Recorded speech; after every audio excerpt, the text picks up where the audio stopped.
Good evening. My name is Paul Martin. I'm a young alcoholic in an old container. You probably didn't think I'd be this good looking. You're kind of like Elizabeth Taylor's next husband. I know it's expected of me, but I can't figure out how to make it interesting.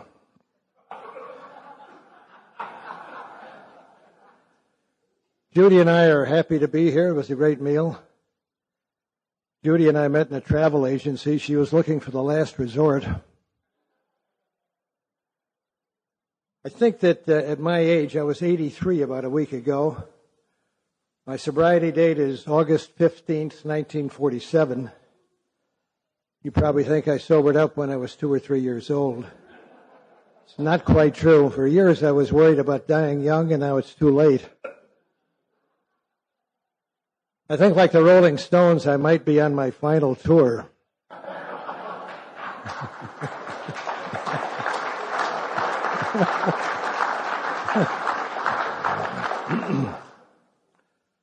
Don't encourage me. I don't have to be home till Tuesday.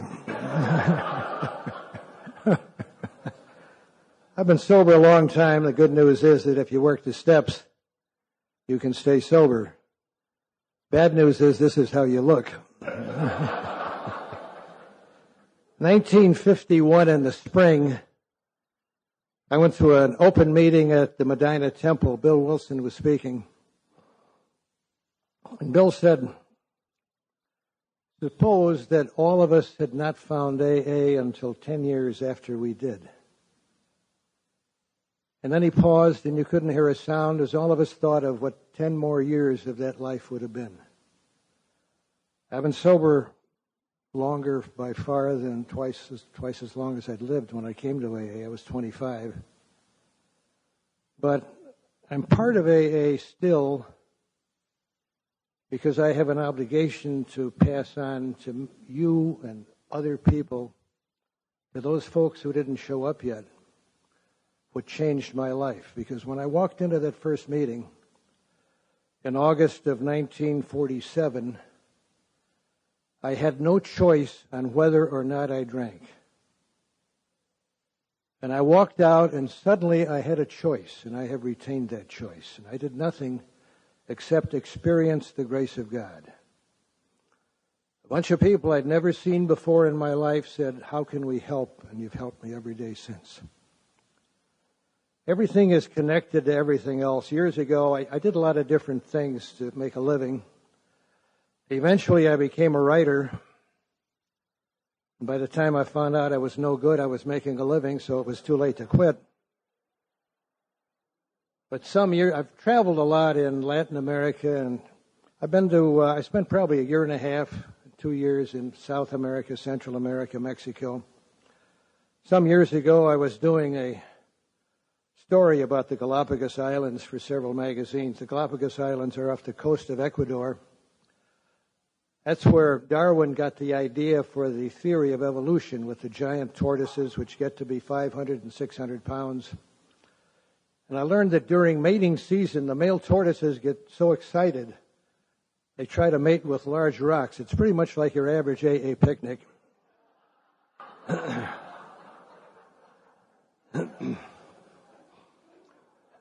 Years ago, I came to the realization that everything is connected. You know, if I do something bad over here, it fouls up my life over there. If I do something good over there, it helps something over there. I was at a meeting a week ago. I go to 2 meetings a week. Incidentally, we have 5 groups at the LaGrange YMCA. Monday, Wednesday, Friday night, Tuesday, and Saturday morning. You're all welcome to come. But a week ago, our meeting was on step 9, and one of the men there said that he had finally, and he's sober about 20 years, and he had written 2 letters of amends that were very important, which he had kept putting off. And he said he felt better, but something else happened, which he did not expect. He had been hooked on porn on the internet for about 2 years, and he couldn't get off it. After he made those 2 amends, he was free of the porn addiction. And those are the kinds of things that happen. I know another man who's sober about 20 years, and he had a job as principal of a high school. And as part of his job, he had to lie on reports. He had to lie about the number of students, the credentials of the teachers. They didn't pay their income tax on things. And he got very depressed and very anxious. So they sent him to a psychiatrist, and the psychiatrist wanted to give him pills. He said, that's just business. Man quit his job and got a job where he didn't have to lie, no longer depressed or anxious. There are a lot of pills. I just heard about the Prozac diet. You take 2 Prozacs for breakfast and the food falls out of your mouth the rest of the day.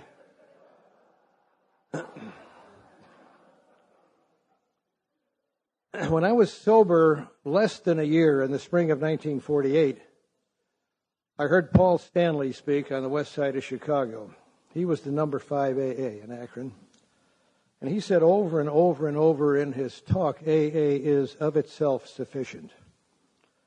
And I wasn't quite sure if that was true or not. I think that is true. I think that if you work and rework the steps and try to live with honesty and integrity, you will get all the help you need in every respect in your life. I think depression, anxiety, fear are caused by unresolved guilt. They're untreated alcoholism. And if I'm depressed or anxious or fearful, I have something wrong in my life that will respond to honest living and work with the 12 steps. I think that going to meetings and not drinking do not treat my alcoholism. Working the 12 steps treats my alcoholism. And wherever I am in sobriety, I have found that to be true, even in old age. The other night I stayed in a hotel that had mirrors on the ceiling. I woke up in the morning and looked up. I thought I was being attacked by a giant prune. I go to a working step group. A working step group, as it sounds, is a group where they continue to work the steps. I can't live on the food I ate 10 years ago, or the water I drank 5 years ago, or the air I breathed 6 months ago. I have to continue to eat and drink and breathe to live, and I have to do the same thing with the 12 steps. I have discovered that if I continue to do this, that I get all the help I need in every respect. We had a man come down we meet, as I say, 5 times a week in the LaGrange YMCA. It's a working step group. We have a step each week, 1 to 12, and then we go back to 1. And the idea is that we continue to work and rework the steps. 17 years ago, a man started coming to our group from Janesville, Wisconsin. He was sober 22 years. He was a counselor. He was educated in therapy and things like that. I think that the problem with psychotherapy is not that its practitioners don't know anything. I think the problem is that they know so many things that are not right, are not true. This man was deeply depressed and fearful. As I say, he was a counselor, and he was thinking seriously of committing suicide, and he thought that might be a bad sign. So he started coming to our meeting and working the 12 steps. He was extremely depressed, extremely frightened, anxious, and as he began to work the steps, all of his symptoms of untreated alcoholism left. And I think I've seen that happen over and over and over in the time I've been in AA. As you know, I've been in AA a long time. You can tell I've been someplace a long time. But what I have seen over and over is that the steps are the answer. The steps are the program. Banquets are nice, conferences are nice, but they are not the answer to the problems that beset us when we're sober. When I drank, I could hide my symptoms with booze. When I quit drinking, I had the symptoms, but no longer the recourse to alcoholism. The program is working and reworking the steps. I've never seen anybody get in trouble from working the 12 steps too soon. Seen an awful lot of people get in trouble from working them too late or not at all. I think that when Bill worked the steps, as we see in his story, he worked the steps with the help of Ebby in the first few days he was sober. And then he had a spiritual experience. Some years ago, maybe 20 years ago, I was writing an article on alcoholism and the high-profit treatment industry. And I talked to Dr. Robert DeVito, who was at that time head of the Department of Mental Health in Illinois. And as a psychiatrist, he had treated about 1,300 alcoholics in private practice. And I said, do you think it's possible to harm an alcoholic by too much treatment? And he said, no. He said, that implies that we know what we're doing when we treat him. And he said, we don't know enough to harm him or help him. I said, what do you think of intervention or confrontation to raise the bottom? He said, I've seen that tried many times, and I've never seen it work. I had the good fortune to be a guest in Bill Wilson's home on several occasions and be with him a couple of other times when I was in New York. And the first time I was there was the spring of 1951. As I say, I've done a lot of different things for a living. I spent several years after I sobered up as a professional wrestler. We had the only shows on television at that time that were rehearsed. I used to wrestle on some of the shows at Rainbow Arena on Tuesday night, and Lawrence and Clark. The promoter was a guy named Ray Fabiani from Philadelphia originally. He was so crooked when they died they had to screw him into the ground. But they said that he was a violinist with the Philadelphia Symphony Orchestra, which might have been true, because a little later on he got in trouble with the IRS for fiddling with his income tax. But Bill, I think we don't appreciate Bill as much as we should when we think that we came in. When I came in, I was 12 years old. I had the 12 steps. I had the big book. I had all of these things. I didn't have to look anywhere. And it still has taken me a long, long time to figure out a lot in the AA program. I heard Vincent Dole talk one time, and he said that he was a non-alcoholic member of the General Service Board. And he said, my concern for the future of AA is that its principle of personal service may be eroded by money and professionalism. The AA message is a message from one amateur to another amateur. I don't think that when we get into the business of treating alcoholics for money, I think we forget what the message is and the fact that we give this without thought of reward or thought of getting paid. And I think that when money enters into it, it corrupts the relationship and the message. I didn't start out to be an alcoholic. I grew up in a little town in South Georgia. The town was so dull that if you took LSD, you'd have had visions of Lawrence Welk. I discovered very soon that if I drank the right amount, everything changed for the better. The town was too small to have a village idiot. We all just did take turns.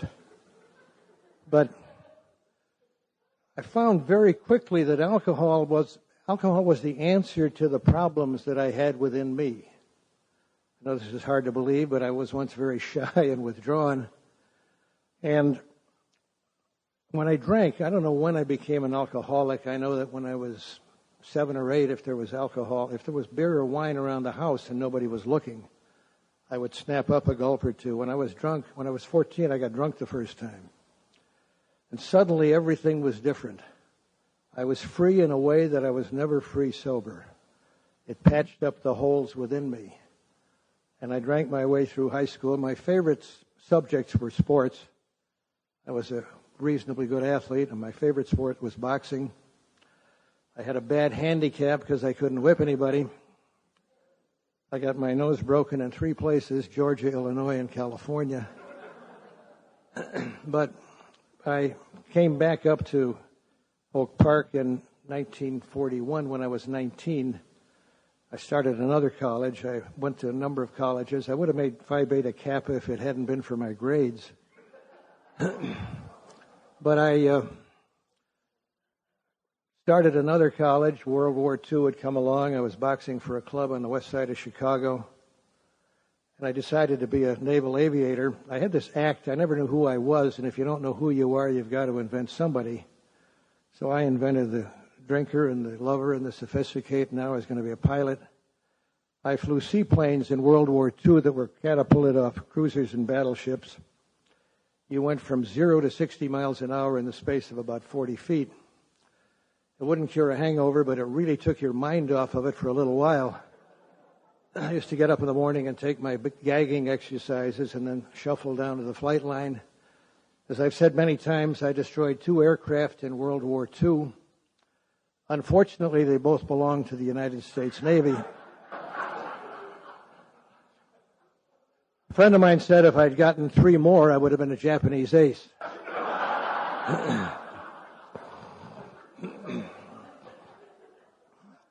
And I drank my way through World War II.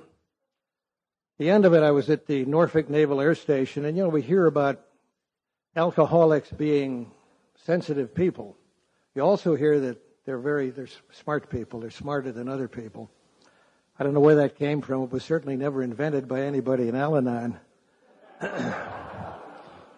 But I realized that I was a sensitive fellow because while I was at Norfolk, a friend got me a blind date with a gal in her honor. I got blind. And as we were taking her home, we had to stop the car so I could get out and throw up. As I was walking to the door, I went behind a bush to throw up, and then I was very hurt because she wouldn't kiss me goodnight. And I realized that I was a very sensitive fellow. Well, the war had ground to an end, and I came home, and in December of 1945, I got separated from the service at Great Lakes. I traveled for 3 days and 3 nights, and I got to Oak Park where I was living. And over New Year's, I decided to go down to Cincinnati, and I ended up drunk in Milwaukee for 3 days. I don't know how that happened. But the last New Year's morning, I drank myself sober. I had kind of a tiresome, frightening experience. I ended up with a woman who was the worst-looking woman in the Middle West. She looked like $1 million, and because I say that, I've never seen $1 million, and she looked like something I never saw before.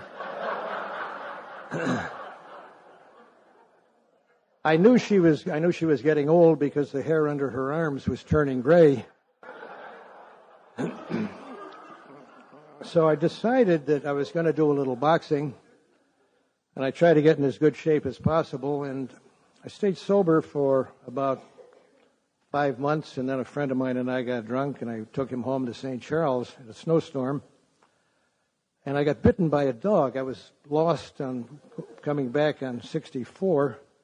I kept asking directions. I'd go in a bar and ask the bartender how to get to Oak Park, to buy a bottle of beer and get in the car and drive, and by the time the beer was gone, I'd forgotten the directions. I went in one bar, and there was a dog lying on the floor, and I said hello, and the dog bit me on the leg. And I went to the doctor in a day or two because I'd gotten my nose broken somewhere that night and mentioned that I'd been bitten by this dog, and he said, "You find that dog." Well, I went in the saloons along North Avenue. I said, "You have a dog that bit me the other night?" And they said, "No." So I ended up taking rabies shots for 2 weeks.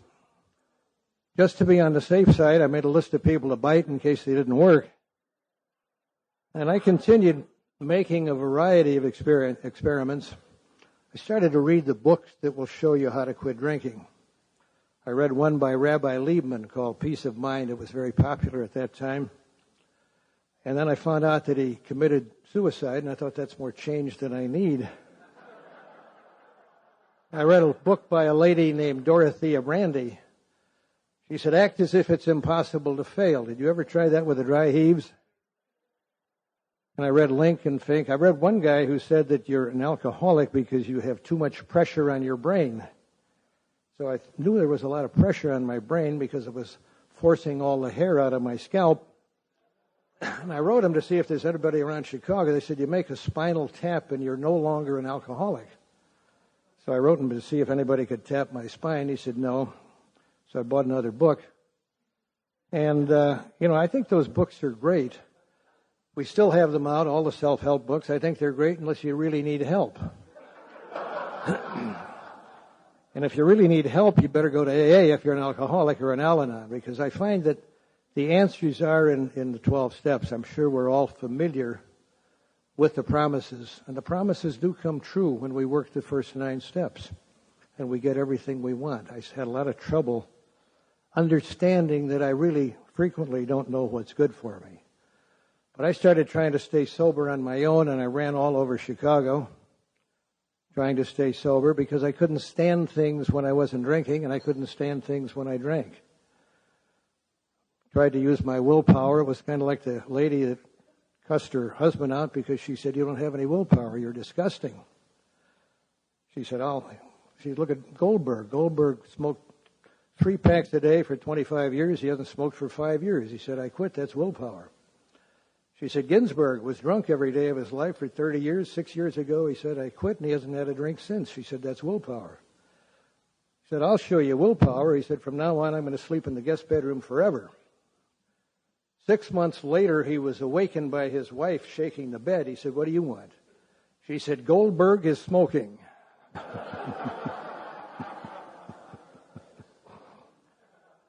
So I tried various ways of quitting drinking, and finally I came to the realization that I was an alcoholic. My father was an alcoholic, a very badly behaved alcoholic. My father was a Lutheran minister who became a fundraiser. It was listed in Who's Who. One of my grandfathers was a Lutheran minister who was a doctor of divinity in Who's Who. My other grandfather was a medical doctor. I'm the only professional wrestler our family ever produced. But my parents got along like Ozzy and Harriet on acid. And eventually they got divorced. And anybody who's been through that know that that's not really a pleasant experience. But I came to the realization finally that I had to quit drinking. So in January of 1947, I went on the wagon knowing I'm an alcoholic. And I thought, now that I know this, I can't take the first drink, so I just won't take the first drink. And after 3 months, I went to a party, and somebody handed me a drink with a shot in it. I asked for a plain 7-Up, and there was booze in it. I thought, well, I'll get drunk tonight, and I'll jump back on the wagon tomorrow. And the next day, the wagon had left, and I chased it around Chicago for the next 4 months. And the drinking was no fun, and I couldn't stand life sober. I couldn't stand life drunk, and I didn't know what to do. I don't know where I got the idea to call AA, but in August of 1947, I got a tremendous gift because I could no longer lie about the condition of my life. I've always had a problem trying to be smarter than I actually am. I always had answers for everything. As my life fell apart and people would try to help me, I was always too smart to listen. Now I was ready to listen, and I was sober a week when I called AA. I don't know why I called, except that the truth was too overwhelming for me to deny. And I called AA on a Saturday morning, called the downtown office.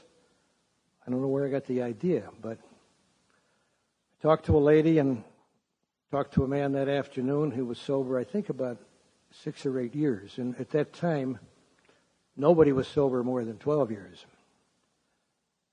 And he took me to a meeting the next day, and I walked out of that meeting, and I had the choice on whether or not I would drink, which, when you think about it, for an alcoholic is a tremendous choice. Because I had run out of all the answers. I was frightened all the time. My glib answers didn't sound good to anybody, including me. I was very lucky. I never gotten any bad problems. I never gotten any bad accidents. I drove all over Chicago, blacked out. It's the grace of God, who I didn't believe in at that time. So I went to my first meeting the next day on a Sunday at the Austin YMCA on the west side of Chicago and never took another drink. That's almost 58 years ago, which is incredible. For an alcoholic, that's to move from one side of the earth to the other. And I started going to meetings, and my sponsor didn't tell me what to do. And I couldn't figure out what to do. So with about a year of sobriety, I had gone into business because I had a lot of greed and not much talent. And I got in a lot of trouble because of some very dishonest business activities. Sober a year. My problems are not because I'm an alcoholic. My problems are that because I can be very dishonest, very greedy, very ridiculous, irresponsible, sober. And that's what I proved. I was sober about a year in all kinds of trouble, and I said to a friend of mine, I wonder if I missed something in the program. He said, my boy, you missed the whole program. He said, you kept such an open mind, the whole program just blew right through. And I said, I see. I catch on very quickly. So they talked to me about God as we understand him. Well, I'd never heard that concept because the way I was brought up, they said, if you don't believe this way, you're going to be part of an eternal marshmallow roast and you're liable to be one of the marshmallows. And I would say, how come? They'd say, that's because God loves you. And I gradually concluded that I could live better with less cosmic affection. I tried being an atheist. That didn't work too well either. I was a kind of a cowardly agnostic.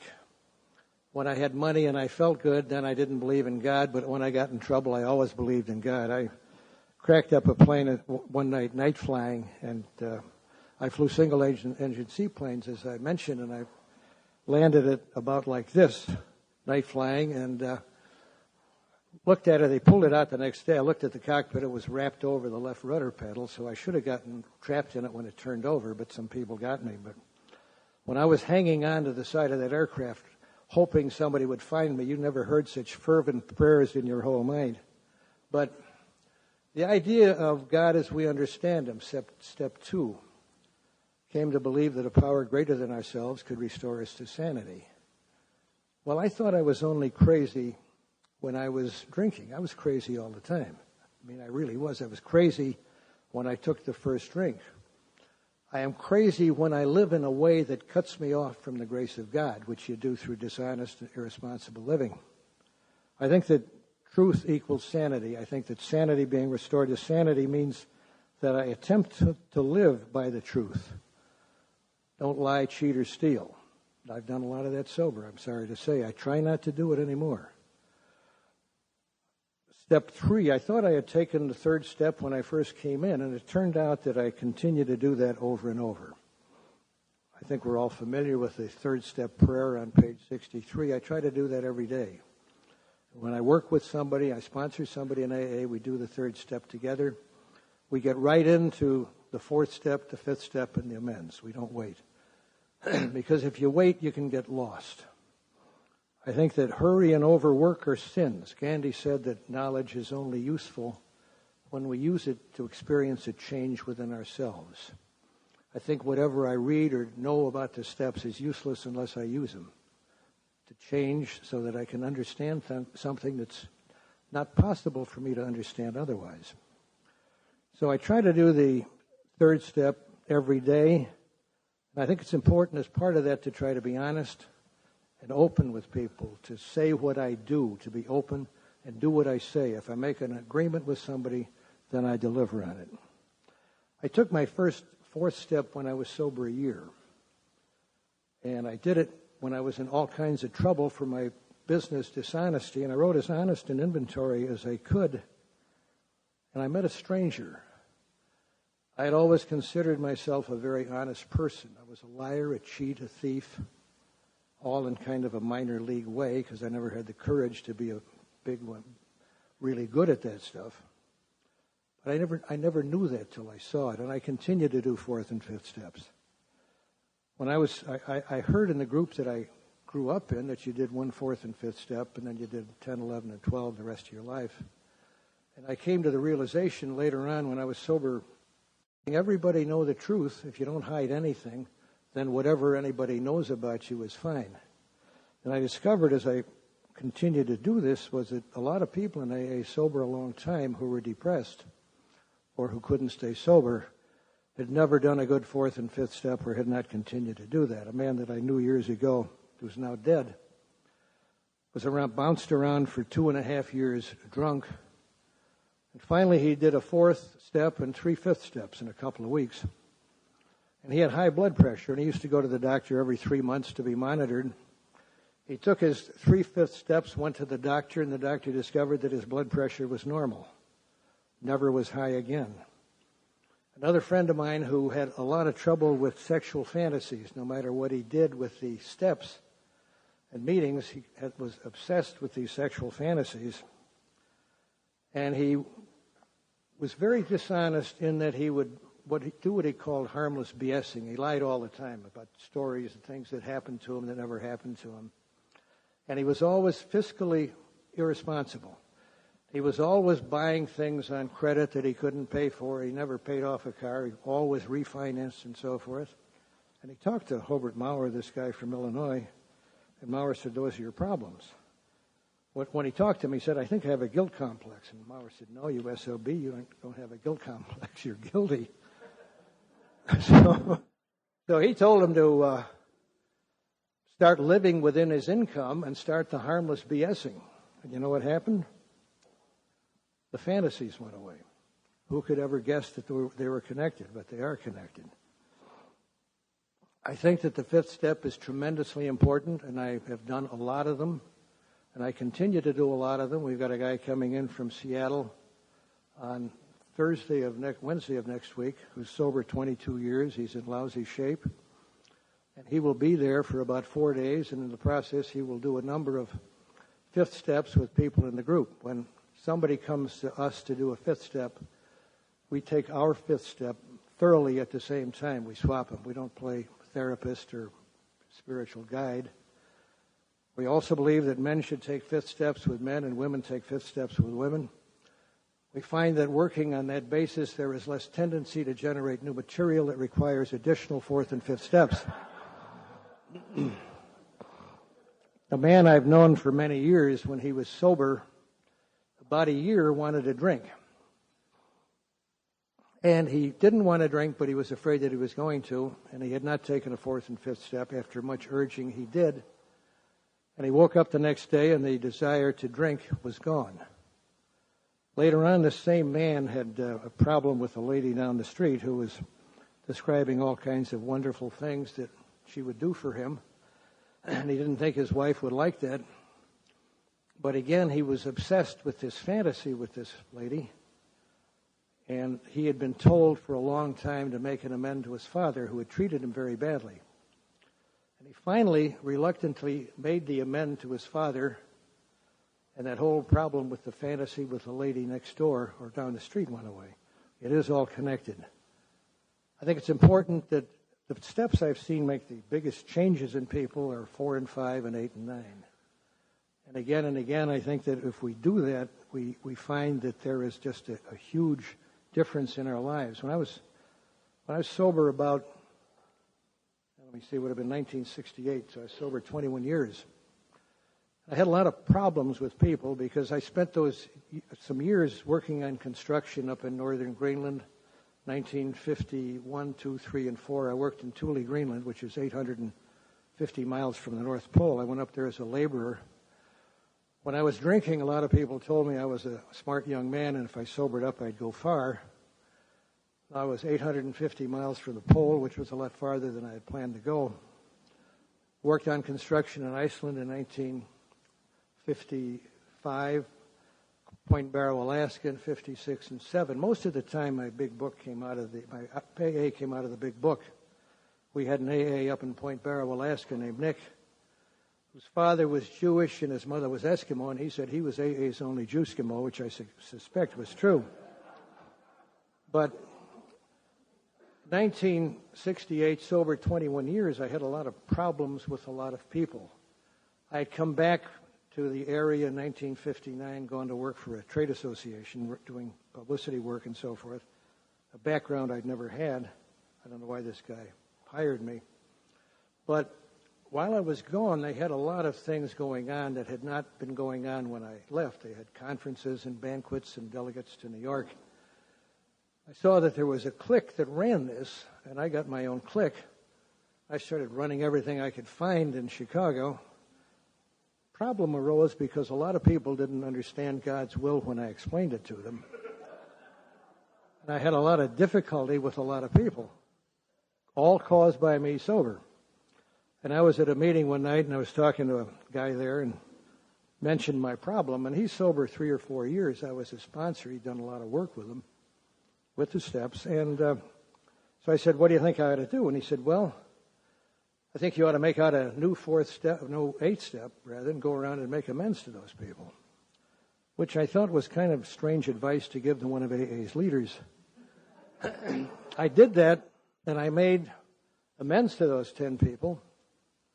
And then something opened up that I've been trying to deal with, and that was my father. I'd been calling him up and suggesting that we get together, and he didn't want to do that, he said. I could make, I think, an accurate case that 90% of the harm in that relationship had been done by him. And I came to understand that if there's an important relationship in your life and it's not healthy, you're not going to be healthy till it is made better. So I went to see those people around Chicago, and I made amends to them. Not everybody received them with the grace I thought they should. But what happened was after that, and everything is connected, I got some business to do down in Miami at a convention, and I stopped in this little town in South Georgia on my way back. Man who was the secretary of the group is somebody I'd played baseball with many years before. And I went to see my father unannounced, because when I used to call him, he didn't want to get together. And I went to see him unannounced and came to the door, and I made an amend to him. And then I told him who I was and said, I'd like to come in and talk with you. And he said, come in. And we talked for maybe 25 minutes, which were very painful minutes. I think the past is always there, but we can reach back into it and change it. And I think that unless we do that and make it healthy, it's going to be affecting us adversely ever since. So I went home, and about 3 months later, I got the feeling I should go see him again. I did that unannounced. And again, it was a very painful visit. And after that second visit, I was home having a quiet time, and it was as if a big layer of my life had peeled away, and I saw another 10 names that went on my amends list that somehow or other I would never have seen until I made that relationship better. 2 weeks after that second visit, my father died. I went to his funeral. There are times when easy does not do it. If anybody here has anything like that in your life, I would say go do it right now, because next week the opportunity might be gone forever. One of the men in our group, a week ago, we had a meeting on step 9, and he said that he had made 2 amends, and he no longer had this problem with the internet porn, as I probably mentioned earlier, but it is connected, and everything does work. All I have to do is continue to do the work. And the easier, softer way is for me to work the steps. I try to do step 10 every day, and one of the things I try to do is I try to exercise. I work out in the gym 3 times a week. I work out at home every day. Another thing I started doing a long time ago was tithe. That's giving 10% of my income to charity. And I find that very helpful, because I think that I've got a lot of trouble with greed. Not always greed for money, but I spent a lot of time being a famous AA. And there is nothing more useless than a famous AA, I'll tell you that. But on step 11, I try to meditate every day a substantial amount of time. Meister Eckhart said that if I pray for something, I do not pray. If I pray for nothing, I really pray. I think that's true. Simply sitting quietly for as much time as possible, an hour, 2, 3 hours a day. I have the time because I don't do much of anything else except try to remember where I am. But I think that asking for nothing, saying, thy will be done over and over, I'm led where I belong every day, because the promises in the big book are absolutely true. The steps change our lives, and as our lives change, we find that we get everything we need, and we really don't need anything else. Step 12, the message. How soon should we do the 12 steps? Well, I think we should do them right away. I think that when we work with somebody, I think that's what we do. Earl Treat took Dr. Bob through the equivalent. They only had 6 steps. He took them through the equivalent of the 12 steps with the 6 steps in 1939, and Earl came here and started AA. Dr. Bob had the first slip, and he ran out and made amends right after he sobered up, because he thought that was perhaps why he had gotten drunk. I think that to practice these principles in all my affairs is difficult for me, but I have to keep trying to do it. I know a man who years ago, he's sober 22 years, he came up from Indianapolis sober, I think it's 15 years ago. And he was in some trouble for some personal behavior, which his wife didn't approve of. And he did a series of 5 steps and went back with a list of amends, and he had some things in his fifth step, he owed money to about 5 different people that he kept talking about and never paid the money. And we said, well, you go back and you start paying the people the money. And after, I'm not sure, 6 months or a year, his wife, who's a good Al-Anon, you probably know the definition of an Al-Anon slip. It's that fleeting moment of compassion. But she said, you know, not much is happening. She said, you're trying to pay off this money and nothing's happening. She said, we've got a big equity in our house. This is a pretty good lady. She said, let's sell the house, pay off all the bills, we'll rent a trailer, and we'll live in that until we can afford another house, which is what they did. And I think that really is what the program demands, that we do these things and become willing to go to any lengths to get it. The message in AA that I understand and have come to see through the years is summed up by a man I knew many years ago. And he bounced around AA drunk for about 15 years, never could stay sober. 1971, he sobered up again and started going to our step group, and he started working the 12 steps. He had 3 boys, and the youngest was 8 and in a class for retarded children because he couldn't learn. His father was a very badly behaved alcoholic. The father sobered up, and he began to work the steps, and the boy went from the class for retarded children to a regular class, doing average work, continued to get better, and when the boy graduated from high school, I had lunch with the father. I said, how'd your boy do in high school? He said he made the honor roll every grade period but one. He said he was a varsity football player. He said he wasn't retarded, I was retarded. He said if all I had done is quit drinking and not work the steps, none of this would have happened. And that's how I understand the AA message today, that you and I have available to us a program that will give us everything we really need spiritually, because if we find what we have spiritually, we will have everything we really want. I would not remember that message without the help of all of you here. Thank you very much for listening.